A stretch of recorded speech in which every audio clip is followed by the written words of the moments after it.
ಕೋಕಿಲ sir date ಬೇಕಿತ್ತು. ಅವ್ರು ರಂಗಸ್ವಾಮಿನೇ ಮಾತಾಡಿ ಬೇರೆ ಕಡೆಯಿಂದ ಏನು ತಗೋತಾ ಅದಕ್ಕಿಂತ ಕಮ್ಮಿ ಪೇಮೆಂಟಲ್ಲಿ ಒಪ್ಪಿಸಿ. ನಾನು ಆ್ಯಕ್ಚುಲಿ ಅಮೂಲ್ಯ ಅಂತ ಇದ್ದಿದ್ದು ಆ ಕ್ಯಾರೆಕ್ಟ್ರ್. ಶಾನ್ವಿ ಇತ್ತು, ಶಾನ್ವಿನ ಸೆಲೆಕ್ಟ್ ಮಾಡಿದ್ವಿ ನಾವು. ಆಗಿನ್ನ ಚಂದ್ರಲೇಖ ಬಂದಿರಲಿಲ್ಲ. ನಮ್ಮ ಫ್ರೆಂಡ್ ಒಬ್ಬರು ಅಶೋಕ್ ಶೆಟ್ಟಿ ಅಂತ ಬಾಂಬೆಲಿದ್ದಾರೆ. ಅವರು ಧರ್ಮ ಪ್ರೊಡಕ್ಷನಲ್ಲಿ ವರ್ಕ್ ಮಾಡ್ತಿದ್ರು. ಅವರು ನಮ್ಮ ಊರವರೇ, ನಮ್ಗೆ ತುಂಬ ಪರಿಚಯದವರು. ಅವ್ರ ಹತ್ರ ಕೇಳಿದೆ ಹೀಗೆ ಯಾರ ಹೀರೋಯಿನ್ ಇದೆ ಅಂದಾಗ ಅವರು ಒಬ್ಬಳನ್ನ ಇದು ಮಾಡಿದ್ದು. ಯಾರಿದೆ ನಮ್ಮ ಶಿಕ್ಷಾ ಅಂತೇಳಿ, ಕನ್ನಿಕಾ ತಿವಾರಿ, ಅಗ್ನಿಪಥಲ್ಲಿ ಹೃತಿಕ್ ರೋಷನ್ ತಂಗಿಯಾಗಿ ಮಾಡಿದ್ಲು ಅವಳು.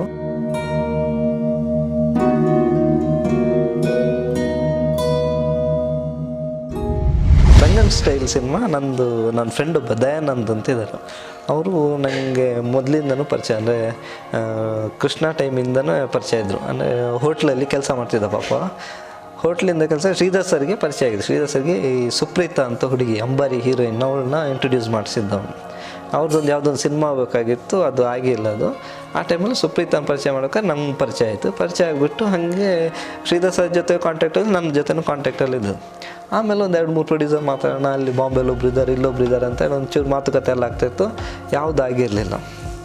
ಆ ಟೈಮಲ್ಲಿ ಹಿಂಗೆ ಮಾತಾಡ್ತಾ ಒಬ್ಬರು ಇದ್ದಾರೆ, ಮಂಗಳೂರಲ್ಲಿ ಒಬ್ಬರು ಇದ್ದಾರೆ, ನಾನು ಹೇಳ್ತೀನಿ ಅಂತೇಳಿ ಆ ಪ್ರೊಡ್ಯೂಸರ್ ಹಿಡಿಯೋದಕ್ಕೆ 2 ವರ್ಷ ಅವ್ರ ಹಿಂದೆ ಬಿದ್ದಿದ್ದ. ಯಾರು? ನಮ್ಮ ರಂಗನ್ ಸ್ಟೈಲ್ ಪ್ರೊಡ್ಯೂಸರ್. ಅಂದರೆ ಅವ್ರ ಕಸಿನ್ ಇದ್ದಾನೆ, ಅವ್ರ ಫ್ಯಾಕ್ಟ್ರಿಲೇ ವರ್ಕ್ ಮಾಡೋದು.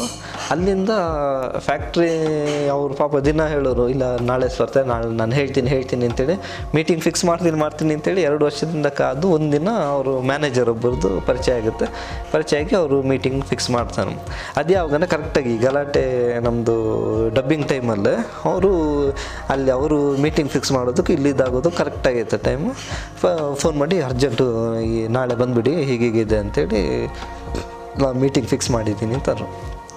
ಸರಿ ಅಂತ ಹೋಗಿ ಆಯಿತು. ಹೋಗಿ ಮೀಟಿಂಗ್ ಹೋದ. ಅವರು ಬೆಳಿಗ್ಗೆ 10 ಗಂಟೆ ಬರೋಕ್ಕೆ ಹೇಳಿದ್ರು. 10 ಗಂಟೆ ಆಯಿತು, ಮಧ್ಯಾಹ್ನ ಆಯಿತು, ಸಂಜೆ ಆಯಿತು, ಅವ್ರು ಬರಲಿಲ್ಲ. ನಾವಲ್ಲಿ ರೂಮ್ ಮಾಡ್ಕೊಂಡು ಕೂತಿದ್ದೆ. ನಾನು, ನಮ್ಮ ಅಣ್ಣ ಹೋಗಿದ್ದೆ, ದಯಾನಂದ್, 3 ಜನ ಅಲ್ಲಿ ಹೋಗಿ ಸಂಜೆ 3 ಗಂಟೆ 5 ಗಂಟೆ ಆಯಿತು, 6 ಗಂಟೆ ಆಯಿತು, ಬರಲಿಲ್ಲ. ಬರ್ತೀನಿ 4 ಗಂಟೆ ಬರ್ತೀನಿ, 5 ಗಂಟೆ ಬರ್ತೀನಿ ಅಂತೇಳಿ 6 ಗಂಟೆ ಆದರೂ ಬರಲಿಲ್ಲ. ಇನ್ನೇನು ಮಾಡೋದು, ಪಾಪ ಅಣ್ಣನೂ ಕೆಲಸ ಬಿಟ್ಟು ಬಂದಿದ್ರು ನನ್ನ ಜೊತೆ. ಏನು ಮಾಡೋದು, ಇರೋದಾ ಅಂತೇಳಿ ಯೋಚನೆ ಮಾಡಿದ್ರು. ಇಲ್ಲ ನೋಡೋಣ, ಬರ್ತೀನಿ ಅಂತ ಹೇಳಿದಾರಲ್ಲ, ಸುಮ್ಮನೆ ಕಾಯೋಣ ಅಂತೇಳಿ ಮತ್ತೆ ರಾತ್ರಿ 8:30ಗೆ ಬಂದರು. 8:30ಗೆ ಬಂದು ಡಿಸ್ಕಸ್ ಮಾಡಿದ್ವಿ. ಅವರು ನಮ್ಮ ಪ್ರೊಡ್ಯೂಸರು ಅಜಿತ್ ಕಾಮತ್ ಮತ್ತು ಶ್ರೀಪತಿ ಕಾಮತ್ ಮತ್ತು ಅವ್ರ ಮ್ಯಾನೇಜರ್ ಅಚ್ಯುತ್ ಅಂತೇಳಿ 3 ಜನನೂ ಬಂದಿದ್ರು.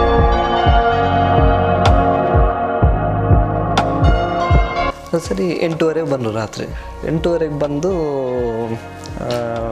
ಫಸ್ಟ್ ಕತೆ ಕೇಳಿಲ್ಲ. ಫಸ್ಟ್ ಏನಂದರೆ ನನ್ನ ಎಕ್ಸ್ಪೀರಿಯೆನ್ಸ್ ಕೇಳಿದ್ರು. ಆಮೇಲೆ ಇದು ಸಿನಿಮಾ ಹೇಗೆ, ಪ್ರಾಜೆಕ್ಟ್ ಹೇಗೆ ಇದು ಮಾಡಿದೆ, ಯಾವ ಥರ ಬಿಸ್ನೆಸ್ ಆಗುತ್ತೆ, ಹೆಂಗೆ ರಿಟರ್ನ್ ಬರುತ್ತೆ, ಇದೆಲ್ಲ ಕೇಳಿದ್ರು. ಫಸ್ಟು ಸಿನಿಮಾ ಬಗ್ಗೆ ಒಂದಷ್ಟು ತಿಳ್ಕೊಂಡು ಎಲ್ಲ ಹೇಳಾದ್ಮೇಲೆ ಲಾಸ್ಟಿಗೆ ಕತೆ ಕೇಳಿದ್ರು ಅವರು. ಕತೆ ಕೇಳಿ ಕತೆ ನಾನು ಹೇಳಿದೆ, ಹೀಗೆ ಓಪನಿಂಗ್ ಹಿಂಗೆ ಬರುತ್ತೆ, ಇಂಟರ್ವಲ್ ಇದಾಗುತ್ತೆ, ಕ್ಲೈಮ್ಯಾಕ್ಸ್ ಹಿಂಗಾಗುತ್ತೆ ಅಂದೆ. ಆಯಿತು. ಕತೆ ಕೇಳಿ ಇಷ್ಟ ಆಯಿತು ಅವ್ರಿಗೆ. ಮೇಯ್ನ್ ಅವ್ರಿಗೆ ಇಷ್ಟ ಇದ್ದು ಕ್ಲೈಮ್ಯಾಕ್ಸ್ ಇಷ್ಟ ಆಯಿತು. ಅದು ಏನಂದರೆ ಅವರು ಶ್ರೀಪತಿ ಕಾಮತ್, ಅವ್ರು ಸ್ವಲ್ಪ ಸಿನಿಮಾ ಜಾಸ್ತಿ ನಾಲೆಜ್ ಇರೋರು. ಅಜಿತ್ ಅವರ ಅಷ್ಟೊಂದು ಇದಿಲ್ಲ ಸಿನಿಮಾ ಬಗ್ಗೆ. ಶ್ರೀಪತಿ ತುಂಬ ಇದಿತ್ತು. ಅವರು ಇಂಟ್ರೋಲ್ ಕ್ಲೈಮ್ಯಾಕ್ಸ್ ಕೇಳಿ ಖುಷಿ ಆಗ್ಬಿಟ್ರು ಅವರು, ಚೆನ್ನಾಗಿದೆ ಇದು ಮಾಡೋದು ಅಂತಲೂ. ಆಮೇಲೆ ಸರಿ ಅಂತೇಳಿ ಎಲ್ಲರಿಗೂ ಇಷ್ಟ ಆಯಿತು. ಇಷ್ಟ ಆಗಿ ಅವ್ರು ಮೇಯ್ನ್ ಇರೋದು ಪ್ರಶಾಂತ್ ಕಾಮತ್ ಅಂತೇಳಿ. ಅವರು ದೊಡ್ಡಣ್ಣ, ಅವ್ರ ತಮ್ಮ ಅಜಿತ್, ಅವ್ರ ತಮ್ಮ ಇವರು, ಅಂದರೆ ಅಣ್ಣ ತಮ್ಮಂದ್ರ ಮಕ್ಕಳು, ಕಸಿನ್ಸ್ ಅವರು. ಸರಿ, ಇವರು ಪ್ರಶಾಂತ್ ಕಾಮತ್ ಹತ್ರ ನಾವು ಫಸ್ಟ್ ಅಪ್ರೋಚ್ ಆಗಿದ್ದು ಪ್ರಶಾಂತ್ ಕಾಮತ್ ಹತ್ರ. ಅವರು ಇದಕ್ಕೆಲ್ಲ ಇನ್ವಾಲ್ವ್ ಆಗಿಲ್ಲ. ಇವ್ರನ್ನೇ ಅಜಿತ್ ಅವರು ಮತ್ತು ಇವರು ಕತೆ ಕೇಳಿ ಓಕೆ ಮಾಡಿದ್ರೆ ನಾವು ಮಾಡ್ತೀವಿ ಅಂತೇಳಿ ಹಂಗೆ ಇದು ಬಂತು. ಸರಿ ಅಂತೇಳಿ ಆಯಿತು ಕತೆ ಓಕೆ ಆಯಿತು, ಇಷ್ಟ ಆಯಿತು. ಅಲ್ಲಿಂದ ಒಂದು ಎಲ್ಲ ಮುಗಿಯೋಷ್ಟರಲ್ಲಿ 11:30 ಆಗಿತ್ತು, 11 ಗಂಟೆ ಆಗಿತ್ತು. ಅಲ್ಲಿಂದ ಬಂದಾದಮೇಲೆ ಮತ್ತೆ 1-2 ದಿನ ಆದಮೇಲೆ ಸರಿ ಹೇಗಿತ್ತು, ಓಕೆ ಬಜೆಟ್ದೆಲ್ಲ ಕಳಿಸಿ ನಾನು ಡಿಸೈಡ್ ಮಾಡಿ ಹೇಳ್ತೀವಿ ಅಂತಂದು ಬಜೆಟದು ಕೊಟ್ವಿ. ಬಜೆಟ್ ಕೊಟ್ಟಾದ್ಮೇಲೆ ಇಷ್ಟು ಸ್ವಲ್ಪ ಕಮ್ಮಿ ಮಾಡಿ ಅಂತಂದು ಓಕೆ ಆಯಿತು, ಕಮ್ಮಿ ಮಾಡಿ ಆಯಿತು ಮಾಡೋಣ ಅಂತೇಳಿ 1 ವಾರ ಹಿಂಗೆ ಆಯಿತು ಮಾತುಕತೆ. ಸರಿ ಆಮೇಲೆ ಹೇಳಿದೆ, ಶುಕ್ರವಾರ ಒಂದು ಒಳ್ಳೆ ದಿನ ಇದೆ, ನಾವು ಕಟೀಲಲ್ಲಿ ಒಂದು ಪೂಜೆ ಮಾಡೋಣ ಅಂತೇಳಿ ಪೂಜೆ ಮಾಡಿ ವರ್ಕ್ ಶುರು ಮಾಡ್ತೀವಿ ಅಂತ ಹೇಳಿದೆ. ಸರಿ ಆಯಿತು ಅಂತೇಳಿ ನಮಗೆ ಅಂದರೆ ಅಡ್ವಾನ್ಸ್ ಅಂತೇಳಿ ಏನು ಕಮಿಟ್ ಆಗಿರಲಿಲ್ಲ. ಅಲ್ಲಿ ಕಟೀಲಲ್ಲಿ ಪೂಜೆ ಆದ ಕೂಡಲೇ ಒಂದು ಅಡ್ವಾನ್ಸ್ ಮಾಡಿ ಕಮಿಟ್ ಮಾಡಿಸಿ ಅಂತ ಹೇಳಿದ್ರು. ಆಯಿತು ಅಂತೇಳಿ ಬಂದರು. ಕಟೀಲ್ಗೆ ಹೋಗಿ ಕಟೀಲಲ್ಲೆಲ್ಲ ಪೂಜೆ ಎಲ್ಲ ಮಾಡಿದ್ದು, ಇದೆಲ್ಲ ಪೂಜೆ ಎಲ್ಲ ಮಾಡಿ ಬಂದರು. ಪ್ರೊಡ್ಯೂಸರ್ ಅಜಿತ್ ಅವರೊಬ್ಬರು ಬಂದಿದ್ರು. ಬಂದೆಲ್ಲ ಪೂಜೆ ಮಾಡಿ ಹೊರಟೋದ್ರು. ಅಡ್ವಾನ್ಸ್ ಅಂತ ಏನು ಕೊಟ್ಟಿಲ್ಲ ಅವರು. ಸರಿ ಅಂತೇಳಿ ನಾವು ಇಲ್ಲಿ ರೂಮೆಲ್ಲ ಬುಕ್ ಮಾಡಿದ್ವಿ ವರ್ಕ್ಗೆ ಅಂತೇಳೆಲ್ಲ. ಸರಿ ಅಂತೇಳಿ ನಾವು ನಮ್ಮ ಕೈಯಿಂದ ದುಡ್ಡು ಕೊಟ್ಟು ರೂಮೆಲ್ಲ ಹಾಕಿದ್ವಿ, ವರ್ಕ್ ಮಾಡಿದ್ವಿ. ಒಂದು ವಾರ ಆಯಿತು, 10 ದಿನ ಆಯಿತು, ರೂಮ್ ಹಾಕಿದ್ವಿ. ಬಟ್ ಅವರು ಇನ್ನೂ ಅಡ್ವಾನ್ಸ್ ಮಾಡಿರಲಿಲ್ಲ. ನಮಗೆ ಏನು ಅಂತೇಳಿ ಇದಾಯಿತು, ಏನು ಮಾಡೋದು ಅಂತೇಳಿ.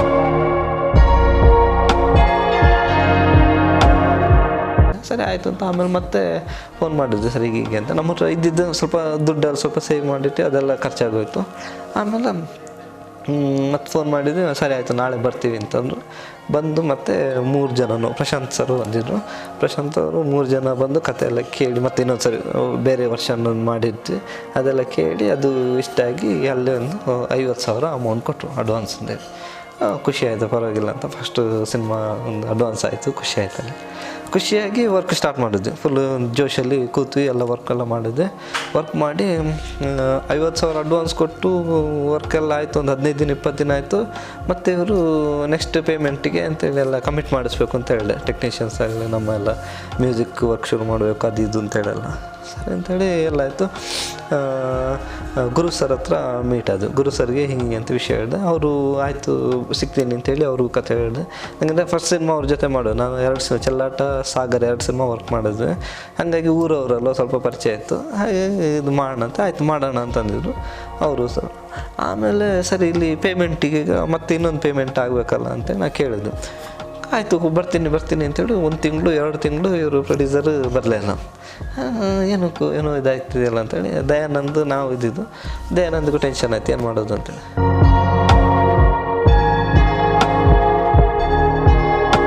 ಮತ್ತು ಇನ್ನೊಂದು ಸರಿ ಮತ್ತೆ ಹೋಗಿ ಮಾತಾಡಿ ಎಲ್ಲ ಇದು ಮಾಡಿ ಆಮೇಲೆ ಮತ್ತೆ ಬಂದು ಮತ್ತೊಂದು ಅಡ್ವಾನ್ಸ್ ಕೊಟ್ಟರು. ಹಾಗೆ ಒಂದೊಂದು ವರ್ಕ್ ಸ್ಟಾರ್ಟ್ ಆಗಿ ಗುರುಕಿರಣ್ ಜೊತೆ ಮ್ಯೂಸಿಕ್ ಕೂತ್ವಿ. ಇದು ಮ್ಯೂಸಿಕ್ಕು ಅಷ್ಟೇ, ನಾವು ಏನಂದ್ರೆ ಅವರು ಫಸ್ಟ್ ಕತೆ ಕೇಳಿದಾಗ ಕತೆ ಸ್ವಲ್ಪ ಚೇಂಜ್ ಹಿಂಗೆ ಬರಬೇಕು ಅಂತೆಲ್ಲ ಹೇಳಿದ್ರು. ಕ್ಲೈಮ್ಯಾಕ್ಸ್ ಚೆನ್ನಾಗಿದೆ ಅಂದರು, ಬಟ್ ತೊಗೊತಾರ ನೋಡಿ ಅದೊಂಚೂರು ಯೋಚನೆ ಮಾಡಿ ಅಂತಂದರು ಯಾರು ಗುರುಕಿರಣ್ ಸರ್. ಬಟ್ ಮಿಕ್ಕಿದ್ದು ಅದು ನೀವು ಏನು ಕತೆ ಹೇಳಿದ್ರು ಅದೇ ಫೀಲಲ್ಲಿ ಬಂದರೆ ಸಿನಿಮಾ ಚೆನ್ನಾಗಾಗುತ್ತೆ ಅಂತಂದ್ರು ಅವರು. ಸರಿ ಅಂತೇಳಿ ಆಮೇಲೆ ಮತ್ತೆ ರೆಕಾರ್ಡಿಂಗ್ ಇಲ್ಲಿ ಬೇಡ, ಎಲ್ಲರೂ ಬೇರೆ ಕಡೆ ಹೋಗೋಣ ಅಂತಂದರು. ಸರಿ ಅಂತ ಹೋದ್ವಿ. ನಾವು ಕೇರಳ ಹೋಗೋಣ ಪ್ಲ್ಯಾನ್ ಮಾಡಿದ್ವಿ ರೆಕಾರ್ಡಿಂಗಿಗೆ ಅಂತೇಳಿ, ಸ್ವಲ್ಪ ಬೇರೆ ಫ್ರೆಶ್ ಟ್ಯೂನ್ ಹಾಕೋಣ ಅಂತೇಳಿ. ಆಮೇಲೆ ನಾವು ಇಲ್ಲಿ ಕನಕಪುರ ರೋಡಲ್ಲಿ ಕೆಡ್ಡ ಅಂತೇಳಿ ಒಂದು ರೆಸಾರ್ಟ್ ಇದೆ, ಅಲ್ಲಿ ಬುಕ್ ಮಾಡಿದ್ವಿ. ಅಲ್ಲಿ ಹೋದ್ವಿ. ನಾನು, ಕವಿರಾಜ್ ಸರು, ಗುರುಕಿರಣ್ ಸರು ಹೋದ್ವಿ. ಹೋಗಿ ಮತ್ತು ಶಿವು ಅಂತ ನಮ್ಮ ಕೋ-ಡೈರೆಕ್ಟರ್ದು ಶಿವು 4 ಜನ ಹೋದ್ವಿ. ಹೋಗಿ ಅಲ್ಲೆಲ್ಲ ಫುಲ್ಲು ಕಂಪೋಸಿಂಗ್ ಅಂತ ಕೂತ್ವಿ. ಅದರಲ್ಲಿ ಒಂದು ಸಾಂಗು ಫಸ್ಟ್ ರೆಡಿ ಮಾಡಿಬಿಟ್ರು. ಅದು ಪುನಃ ಅಂತ ಫಸ್ಟ್ ಸಾಂಗು ಟ್ಯೂನ್ ಒಂದೇ ದಿನಕ್ಕೆ ಆಯ್ತು. ಅದು ಅವತ್ತು ಅದೊಂದು 3 ಟ್ಯೂನ್ ಕೊಟ್ಟರು. 3ರಲ್ಲಿ ಪುನಃ ಇಷ್ಟ ಆಯಿತು, ಇದೇ ಫೈನಲ್ ಮಾಡೋಣ ಅಂತರು. ಅದಾದಮೇಲೆ ಇನ್ನೊಂದು ಹುಡುಗಿ ಬೇಕು ಅಂತ, ಅದು ನಾನು ಆ್ಯಕ್ಚುಲಿ ಹೇಳಿದ್ದೆ ಸರಿ ಹೀಗೆ ಕಾನ್ಸೆಪ್ಟ್ ಬೇಕು ಅಂತ ಹೇಳಿದೆ. ಅದನ್ನೇ ಅವರು ಕೂತರು. ಅದು ನೆಕ್ಸ್ಟ್ ಡೇ ಬೆಳಿಗ್ಗೆ ಇದು ಮಾಡಿದ್ರು. ಇದಾದಮೇಲೆ ಇನ್ನೊಂದೊಂದು ಪಾರ್ಟಿ ಸಾಂಗ್ ಬೇಕಿತ್ತು, ಅದು ಗಂಗಮ್ಮನ್ ಸ್ಟೈಲ್ ಅಂತ ಒಂದು ಸಾಂಗು. ಏನು ಮಾಡೋದು ಯಾವ ಥರ ಬೇಕು. ನಾನು ಹೇಳಿ ಹೀಗೆ ಏನಂದರೆ ಎಲ್ಲ ಮದುವೆ ಫಂಕ್ಷನು ಎಲ್ಲ ಪಾರ್ಟಿಲೆಲ್ಲ ಆ ಸಾಂಗ್ ಬರಬೇಕು, ಆ ಥರದ್ದು ಡಿ.ಜೆಲೆಲ್ಲ ಅದು ಹಾಕಬೇಕು ಸಾಂಗ್ ಅಂತೆಲ್ಲ ಹೇಳಿದ್ರು. ಸರಿ ಆಯಿತು ಮಾಡೋಣ ಅಂತ 2 ದಿವಸ ಕೂತಿ ಅದಕ್ಕೆ ಯಾವ್ದು ಮಾಡೋದು ಗೊತ್ತಾಯಿಲ್ಲ. ಅದೇ ಟೈಮಲ್ಲಿ ಅಲ್ಲೇನಾಯಿತು, ಆ ರೆಸಾರ್ಟಲ್ಲಿ ಟೂರಿಸ್ಟನ್ನು ಮಕ್ಕಳು ಬಂದಿದ್ದು, ಸ್ಕೂಲಿಂದ ಯಾರೋ ಮಕ್ಕಳು ಬಂದಿದ್ದರು. ಅಲ್ಲಿ ಫುಲ್ಲು ಮ್ಯೂಸಿಕಲ್ಲಿ ಹಾಕೊಂಡು ಡ್ಯಾನ್ಸ್ ಮಾಡ್ತಾಯಿದ್ರು. ನಮ್ಗೆ ಇಲ್ಲಿ ಡಿಸ್ಟರ್ಬ್ ಆಗೋದು ಕೆಲಸ ಮಾಡೋದು ಡಿಸ್ಟರ್ಬ್ ಆಗೋದು, ಏನು ಮಾಡೋದು ಗೊತ್ತಾಗ ಅಷ್ಟು. ಅದು ಯಾವ್ದು ನೋಡಿದ್ರು ಇದು ಪೀಕಲ್ಲಿದ್ದು ಗಂಗ್ನಮ್ ಸ್ಟೈಲ್ ಅಂತ, ಓಪನ್ ಗಂಗ್ನಮ್ ಸ್ಟೈಲ್ ಅಂತೇಳಿ ಫುಲ್ ಡ್ಯಾನ್ಸು ಬರೀ ಅದನ್ನೇ ಮಾಡೋರು. ಇವರು ಗುರು ಸರು ಒಳಗಡೆನೇ ಏನೋ ಸ್ಕೆಚ್ ಆಗ್ತಾಯಿದ್ರು, ನಮ್ಗೆ ಹೇಳಲ್ಲ ಅವರು. ಆಮೇಲೆ ಮಾಡಿದ್ರು ಮತ್ತು ಲಾಸ್ಟಿಗೆ ಸರ್ ಇದೆರಡು ಓಕೆ ಸಾಂಗು. ಇನ್ನೊಂದು ಸಾಂಗು ಅದು ಖಂಡಿತ ನಿನ್ನನ್ನು, ಅದು ಯಾವುದು ಬೇರೆದಕ್ಕೆ ಮಾಡಿಟ್ಟಿದ್ದು ಟ್ಯೂನ್, ಅದು ನಂಗೆ ಅವತ್ತೊಂದು ಸರಿ ಕೇಳಿಸಿದ್ರು, ನಂಗೆ ಅದು ಇಷ್ಟ ಆಗಿತ್ತು. ಸರ್ ಅದು ಟೈಮ್ ಅದೇ ಇರಲಿ, ಖಂಡಿತ ನೀನು ಅದೇ ಇರಲಿ. ಇದೆರಡು 3 ಆಯಿತು. ಇನ್ನೊಂದು ಪ್ಯಾಥೋ, ಮತ್ತೊಂದು ಇದು ಪಾರ್ಟಿ ಸಾಂಗ್ ಬೇಕು ಅಂತಂತ. ಸರಿ ಪಾರ್ಟಿ ಸಾಂಗ್ ಏನು ಮಾಡೋದು ಅವರು. ಆಮೇಲೆ ಎಲ್ಲ ಅಲ್ಲಿ ಮುಗಿಸಿ ಸಾಯಂಕಾಲ ಆದಾಗ ಹೇಳಿದ್ರು, ಪಾರ್ಟಿ ಸಾಂಗ್ ನಂಗೆ ಬಿಟ್ಬಿಡು, ಅದು ನಾ ಮಾಡ್ತೀನಿ ಅಂತಂದರು. ನಾನು ಹೆಂಗೆ ಅಂತ, ಇಲ್ಲ ಅದು ನಾ ಮಾಡ್ತೀನಿ, ಅದು ನಿಂಗೆ ಕೊಡು, ಜಬರ್ದಸ್ತ್ ಕೊಡ್ತೀನಿ ಅಂತಂದರು. ಸರಿ ಆಯಿತು ಅಂತೇಳಿ ಮತ್ತೆ ಏನಂತೇಳಿ ಯಾವ ಥರ ಕೊಡ್ತೀನಿ ನೋಡು, ಗಂಗಮ್ಮನ ಸ್ಟೈಲ್ ಅಂತ ಕೊಡ್ತೀನಿ ನೋಡು ಅಂತಂದರು. ಗಂಗಮ್ಮನ ಸ್ಟೈಲ್ ಅದಂತ, ನೋಡು ಹೆಂಗೆ ಬರುತ್ತೆ ಹಂಗೆ ಕೊಡ್ತೀನಿ ನೋಡು ಅಂದರು. ಸರಿ ಆಯ್ತು ಸರ್ ಓಕೆ ಪರವಾಗಿಲ್ಲ ಅಂತ. ಆಮೇಲೆ ಮಾಡಿದ್ವಿ ತುಂಬ. ಅದು ಇಲ್ಲಿ ಗಂಗಮ್ ಸ್ಟೈಲ್ ಅಂತ ಏನಾಗಿತ್ತು ಅದೇ ಇದನ್ನ ಪ್ಯಾಟರ್ನಲ್ಲಿ ಗಂಗಮ್ಮನ ಸ್ಟೈಲ್ ಮಾಡಬೇಕು ಅಂತೇಳಿ ಕೂತರು. ಡೇ ಆ್ಯಂಡ್ ನೈಟು ಕೂತು ಆ ಟ್ಯೂನೆಲ್ಲ ರೆಡಿ ಮಾಡಿದ್ರು ಅವರು. ನಂಗೆ ಸಖತ್ ಇಷ್ಟ ಆಯ್ತದು. ಫಸ್ಟ್ ಇದರಲ್ಲಿ ಕೇಳಿಸಿದ್ರು, ಚೆನ್ನಾಗಾಯ್ತದು ಅಷ್ಟೇ.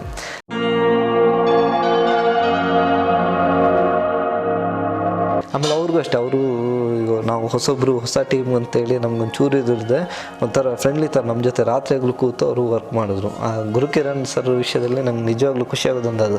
ಅವ್ರೇನಂದರೆ ಕೆಲಸಕ್ಕೆ ಅಂತ ಕೂತಾಗ ಅವರು ರಾತ್ರಿ ಹಗಲು ನೋಡಲ್ಲ, ಇದರಲ್ಲಿರೋರು ಯಾರು ಅಂತಲೂ ನೋಡಲ್ಲ.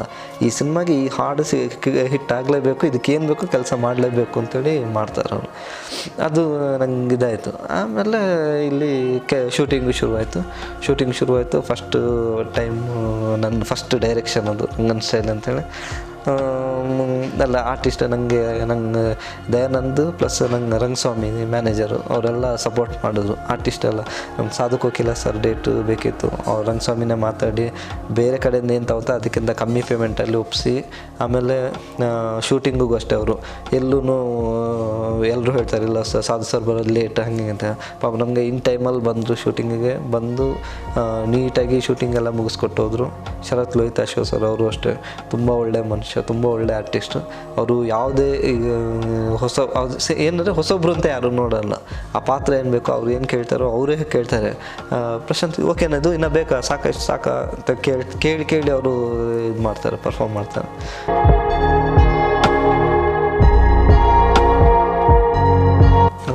ಹೀರೋ ಪ್ರದೀಪ್ ಅವ್ರನ್ನ ನಾವು ಜಾಲಿ ಡೇಸಿಂದ ನಂಗೆ ಪರಿಚಯ ಅವರು. ಜಾಲಿ ಡೇಸಿಂದ ನಾವು ತುಂಬ ಕ್ಲೋಸ್ ಫ್ರೆಂಡಾಗೆ ನಾವು ಮೂವ್ ಆಗಿದ್ವಿ. ನಾನು ಆವಾಗಲೇ ಹೇಳಿದ್ದೆ ಮಾಡೋಣ ಒಂದು ನಾವು ಮಾಡಿದರೆ ಫಸ್ಟ್ ನಾವೇ ಒಂದು ಸಿನಿಮಾ ಮಾಡೋಣ ಅಂತೆಲ್ಲ ಮಾತುಕತೆ ಎಲ್ಲ ಆಗಿತ್ತು.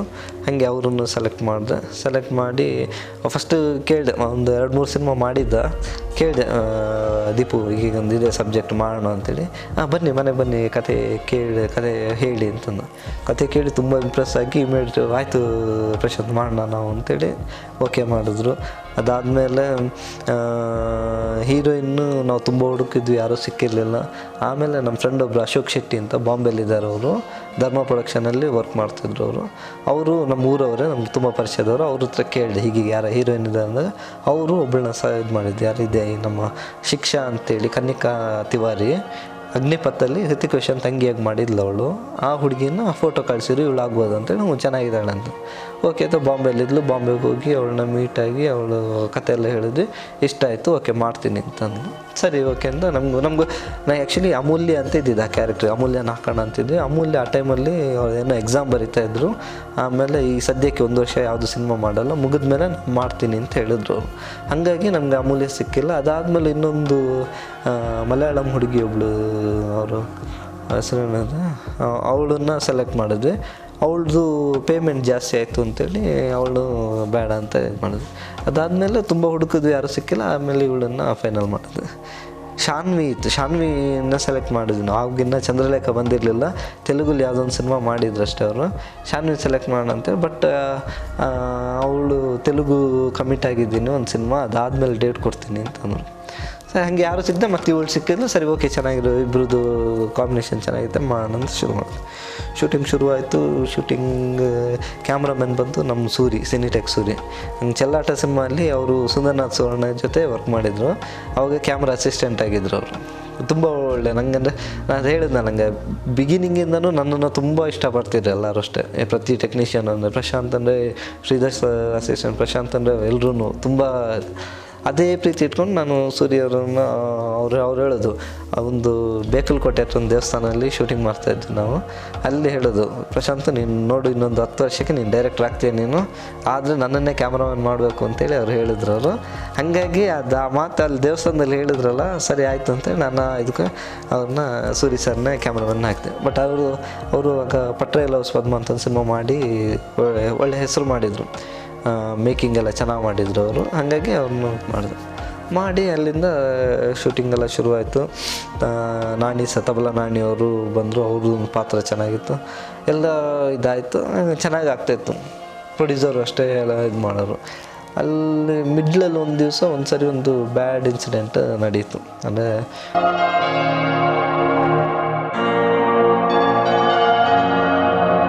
ನೀವೆಲ್ಲರೂ ಈ ಕೋಸ್ಟಲ್ ಕನ್ನಡ ಪೇಜನ್ನು ಸಬ್ಸ್ಕ್ರೈಬ್ ಮಾಡಿ, ಸೈಡಲ್ಲಿರೋ ಬೆಲ್ ಬಟನ್ನ ಕ್ಲಿಕ್ ಮಾಡಿ. ನಮಸ್ತೆ. ದರ್ಶನ್ ಸರು ಏನೋ ಚೆನ್ನಾಗಿ ಮಾಡ್ತಿದ್ಯಾ, ಆಗಲಿ ಕಣ ಒಳ್ಳೇದಾಗಲಿ ಅಂತೇಳಿ. ಆಯ್ತು ಬಿಡು, ಮುಹೂರ್ತಕ್ಕೆ ಬರ್ತೀನಿ ನಾನು ಅಂತಂದ್ರೆ. ಸುದೀಪ್ ಬರ್ತಾರಂತೆ, ಸುದೀಪ್ ಬರ್ತಾರೆ, ಆಯ್ತು ಬಿಡು ನಾವು ಬರ್ತೀವಿ ಅಂತ.